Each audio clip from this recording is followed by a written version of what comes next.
नागपुरातील प्रसिद्ध किम्स किंग्सवे हॉस्पिटलने एक महत्त्वाचा वैद्यकीय टप्पा गाठला आहे। रुग्णालयानं ARDS नावाच्या श्वसनाशी निगडीत गंभीर अशा सिंड्रोमनं ग्रस्त असलेल्या 38 वर्षीय रुग्णावर यशस्वीपणे उपचार केले आणि तब्बल 81 दिवसांनी त्याला पूर्णपणे निरोगी होऊन रुग्णालयातून सुट्टी देण्यात आली।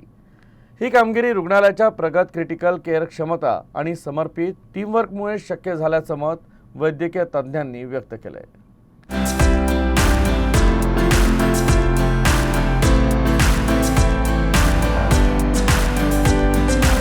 हमने करंटली एक ऐसे पेशेंट को जीवदान दिया जो 80 दिन तक अस्पताल में एडमिट था। 80 दिन में से 28 दिन तक उसको इक्मो पे हमने रखा था। इसको बेसिकली ARDS हुआ था, सीवियर ARDS हुआ था, जिसमें ऑक्सीजनेशन फेलियर हो जाता है। और उसमें एक चैलेंज ये भी था कि इसका वेट, बॉडी वेट बहुत ज़्यादा था। ये 130-140 kg के कैटेगरी में ये पेशेंट था।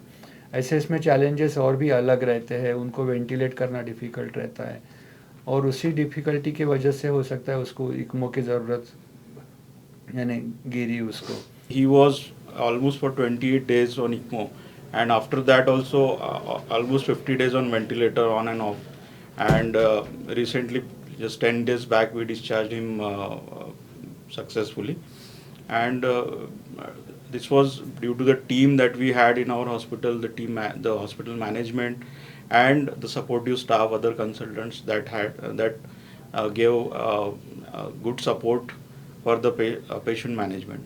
And that is the key to the success of this patient.